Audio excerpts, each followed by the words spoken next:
Apa itu narkoba? Narkoba adalah singkatan dari narkotika dan obat-obatan. Menurut Undang-Undang Narkotika Pasal 1 Ayat 1 menyatakan bahwa narkotika merupakan zat buatan ataupun yang berasal dari tanaman yang memberikan efek halusinasi, menurunnya kesadaran, serta menyebabkan kecanduan. Obat-obatan tersebut dapat menimbulkan kecanduan jika pemakaiannya berlebihan. Pemanfaatan dari zat-zat itu adalah sebagai obat penghilang nyeri serta memberikan ketenangan. Ternyata di Indonesia ada 4 jenis narkotika yang terpopuler loh. Kira-kira apa saja ya? Nah, berikut jenis-jenis narkotika yang terpopuler di Indonesia, cara mengonsumsi, dan akibatnya yang bersumber dari website resmi halosehat.com.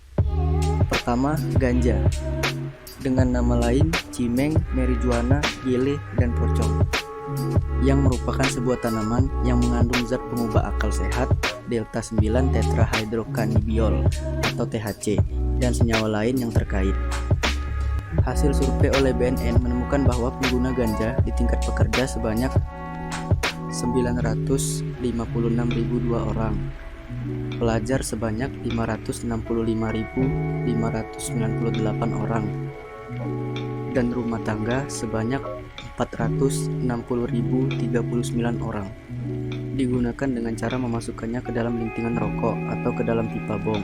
Seseorang yang menggunakan narkotika jenis ini kemudian akan menghirup uapnya, bukan menghirup asapnya. Mengonsumsi narkotika jenis ini akan menyebabkan pengguna merasakan high dan mengalami beberapa efek lainnya. Efek jangka pendeknya yaitu perubahan kesadaran terhadap waktu, perubahan suasana hati, gerakan tubuh terganggu, kesulitan berpikir dan memecahkan masalah, dan gangguan terhadap daya ingat. Efek jangka panjangnya, pertama, gangguan pernapasan. Iritasi pada paru-paru dapat memicu batuk berdahak, sakit paru-paru, hingga infeksi paru-paru. Kedua, meningkatkan denyut jantung, dapat menyebabkan serangan jantung. Ketiga, gangguan pada bayi. Penggunaan ganja semasa kehamilan dapat mempengaruhi otak dan perilaku pada bayi. Dan yang terakhir, halusinasi, paranoia, dan berpikir secara tidak teratur. Kedua, sabu. Dengan nama lain metamfetamin, kristal, kapur, dan es. Berbentuk putih, tidak berbau, pahit, dan seperti kristal.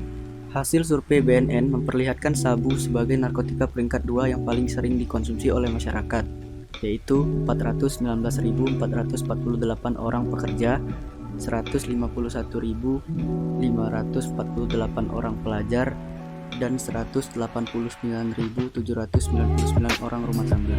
Dikonsumsi dengan cara dimakan, dimasukkan ke dalam rokok, dihisap, dan dilarutkan dengan air atau alkohol lalu disuntikkan ke dalam tubuh.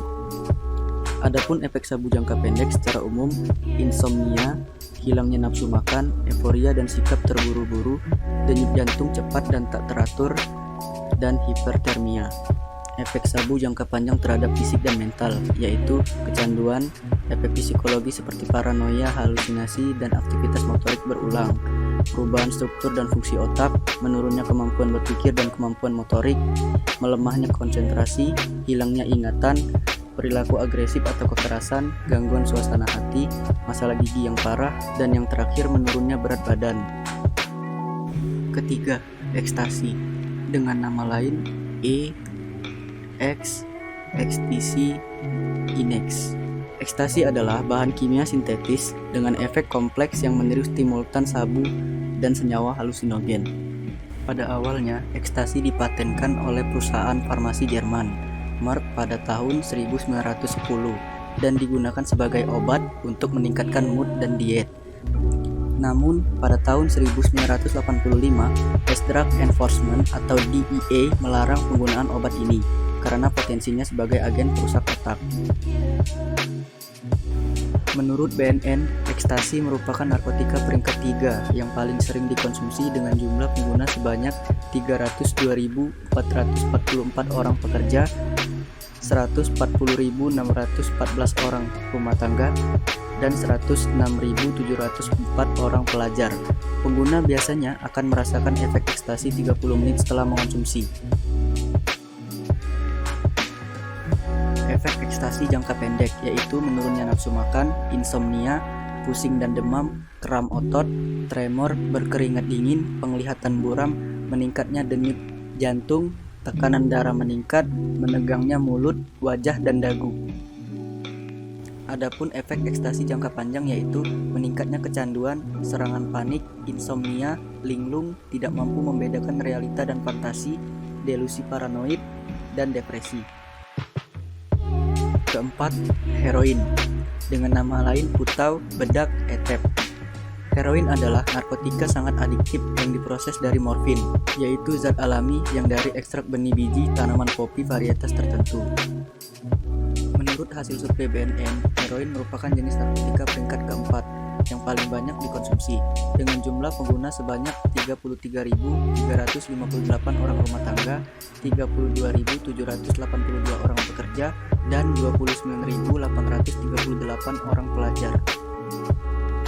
Heroin biasanya digunakan dengan dihisap, dimasukkan ke dalam rokok, atau dicairkan dengan memanaskannya di atas sendok lalu disuntikkan ke pembuluh darah, otot, atau di bawah kulit.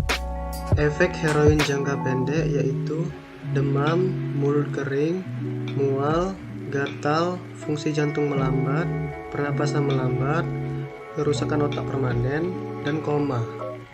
Efek heroin jangka panjang yaitu penurunan kesehatan gigi, ditandai dengan gigi yang rusak dan gusi bengkak, rentan terhadap berbagai penyakit karena sistem kekebalan tubuhnya menurun, tubuh menjadi lemah, lesu, dan tidak bertenaga, nafsu makan yang buruk dan kekurangan gizi, insomnia.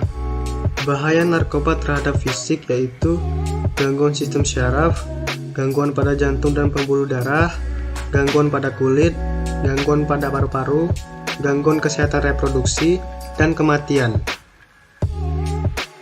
Bahaya narkoba terhadap psikologi. Yang pertama, kerja lamban dan ceroboh, sering tegang dan gelisah. Yang kedua, hilang rasa percaya diri, apatis, penghayal, penuh curiga. Yang ketiga, agitatif, menjadi ganas dan tingkah laku yang brutal. Yang keempat, sulit berkonsentrasi, perasaan kesal dan tertekan. Yang kelima, cenderung menyakiti diri, perasaan tidak aman, bahkan bunuh diri. Bahaya narkoba terhadap lingkungan sosial yaitu gangguan mental, antisosial dan asusila, dikucilkan oleh lingkungan, merepotkan dan jadi beban keluarga, pendidikan menjadi terganggu dan masa depan suram. Cara mencegah penyalahgunaan narkotika dimulai dari dalam rumah sendiri, yaitu dari keluarga dengan cara menjalin komunikasi dengan baik, saling mendengarkan keluh kesah dari setiap anggota keluarga, sehingga mereka tidak merasakan sendirian. Yang kedua, pendidikan hidup sehat, rawat dan jaga kebersihan diri, dan tidak lupa untuk berolahraga. Yang ketiga, memberikan informasi yang akurat, pemahaman yang mudah untuk dicerna oleh setiap anggota keluarga. Yang terakhir, melakukan hal yang bermanfaat, hindari perilaku yang negatif, dan membuang-buang waktu. Jika sudah kecanduan, terus gimana? Bersumber dari Badan Narkotika Nasional Republik Indonesia, terdapat 4 langkah cara mengatasi kecanduan narkoba, yaitu 1. Pemeriksaan ke dokter, 2. Detoksifikasi, 3. Stabilisasi, 4. Pengelolaan aktivitas. Setelah menonton video ini, kita dapat mengetahui sebenarnya narkotika itu tidak berbahaya jika digunakan dengan resep dokter. Maka jangan pernah menyalahgunakan sesuatu ya teman, karena hal itu dapat merugikan diri kita sendiri. Untuk teman-teman yang tidak menggunakan narkotika, jangan pernah sekali-sekali untuk mencoba tanpa pengawasan dari dokter ya.